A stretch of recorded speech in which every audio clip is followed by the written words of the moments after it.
This movie. It's got Dwayne The Rock Johnson. Dwayne The Rock Johnson has had an interesting acting career to say the least.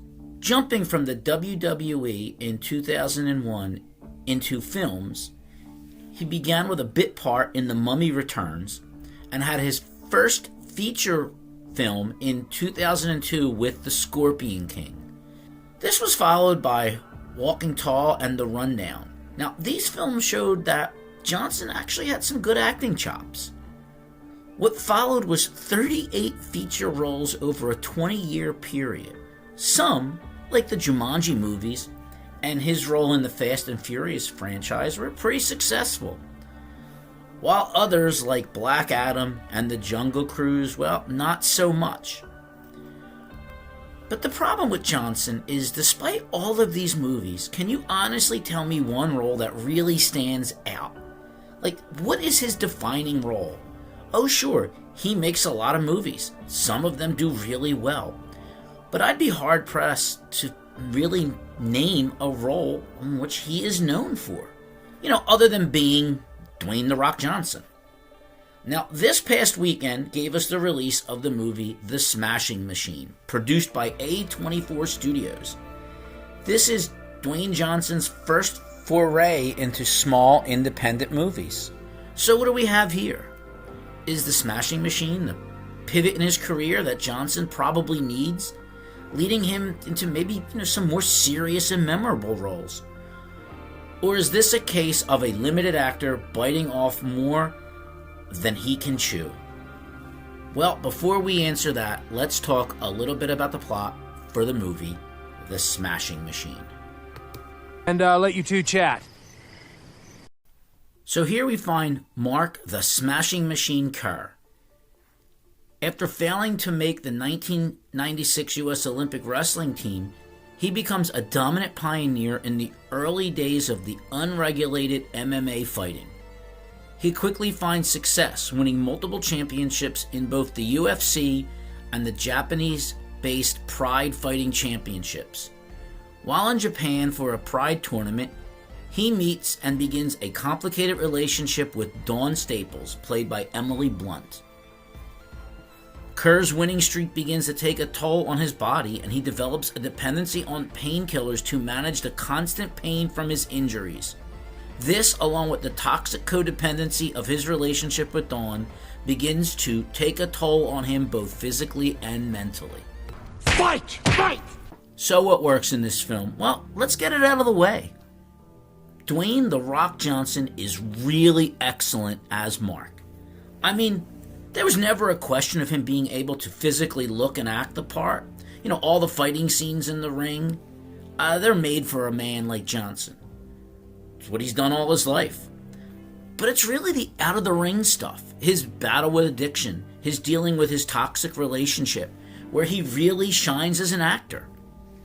Massive kudos go out to Emily Blunt, who's honestly usually really good anyway. She's fantastic as Dawn. Dawn isn't a bad person. She's just a bad person for Mark. They're not right together. It's a toxic codependent situation, and both performers really play off of each other well. Look, I'm not going to spoil it. I'm just going to call it the Bruce Springsteen's Jungle Land scene. It's a scene in the movie with that song playing in the background. It's honestly one of the finest acted scenes between two performers I've seen all year. And I'm not saying they deserve awards for it, but I wouldn't be surprised if both Johnson and Blunt are nominated for multiple awards. That works. Actor-director Benny Safdie is best known for his collaborations with his brother Josh. This is his first solo directing, and it's really solid. The fight scenes, they're well choreographed, they're graphic, they're brutal.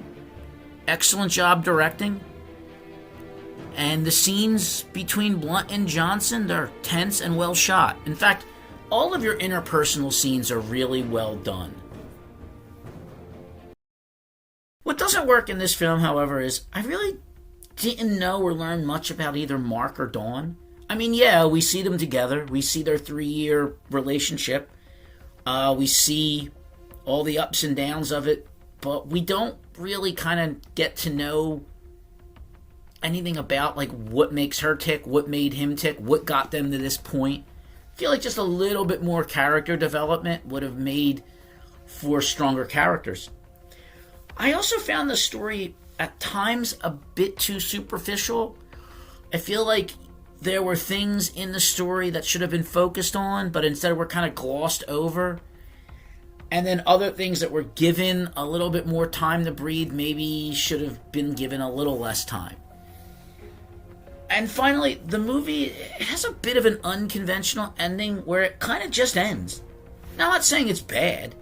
I'm just saying it's a little off-putting. It's just like I'm watching it and it's just like, oh, it's over. Okay.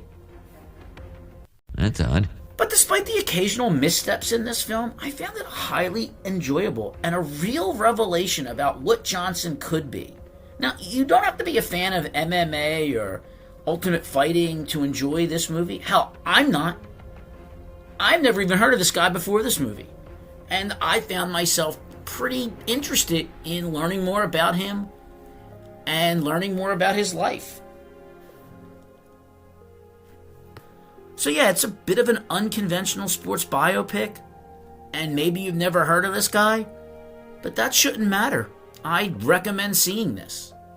Dwayne Johnson is without a doubt doing the best work of his career in this film, thanks to surrounding himself with the absolute perfect cast and crew to help him shine, and Emily Blunt is reliably excellent as she normally is. To say Johnson is a revelation would be an understatement. This role could completely change the course of his career. Bravo. Well, that's all I have for you this week. Tune in next week where I give you my thoughts and feelings on whatever I've seen. In the meantime, click that like button, subscribe, leave a comment or a question, share this video with friends and enemies alike, and as always, thank you for giving me your valuable time, and I'll see you next week. Take care.